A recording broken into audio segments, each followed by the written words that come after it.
Hello YouTube, I hope this doesn't cut my head off halfway through.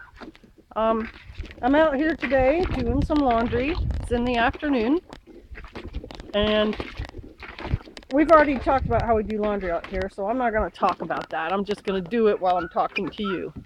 But the reason I'm talking to you today is because it's a pretty nice day. It's been several really nice days down here in the Ozarks, and Pastor Joe has used some of it to work really hard on the house, and I'm using it this afternoon because he's given me time to do things that I need to do this afternoon, and I'm cooking the meal for tonight, so I need to get ready for that. But I'm taking that time to do this wash, and it's supposed to snow and rain tonight, so I mean, you may not want to wash on a day like that when you think your clothes might freeze and get soaked on the line, but we happen to know that it's going to get nicer again later in the week, and so I don't mind if they get cold for a night or a day, because I know eventually they're going to get dry and it's going to be, you know, in the 50s and 60s later on.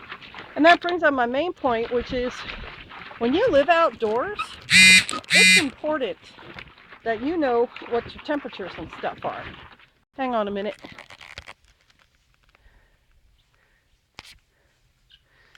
Sorry, I had an alarm go off on my phone. It's important to know what the weather's going to be like every day so that you can plan your days. And we have days planned for if it's rainy, we have indoor things we're going to do in the house. If it's terrible, like rainy and cold, then we go somewhere and we spend time doing other things like getting on the internet, uploading videos, checking news. Sometimes we do our shopping. Sometimes we go to a library, turn in books. But the whole deal is when you live inside a normal, comfortable house where you can make the climate indoors anything you want, you don't really have to pay as much attention to what's going on outside.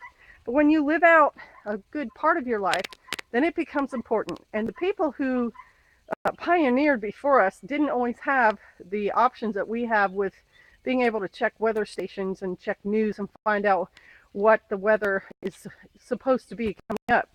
So it's a good thing for us to take advantage of, and something for you all to think about and get used to if you think you're going to be living out in the weather.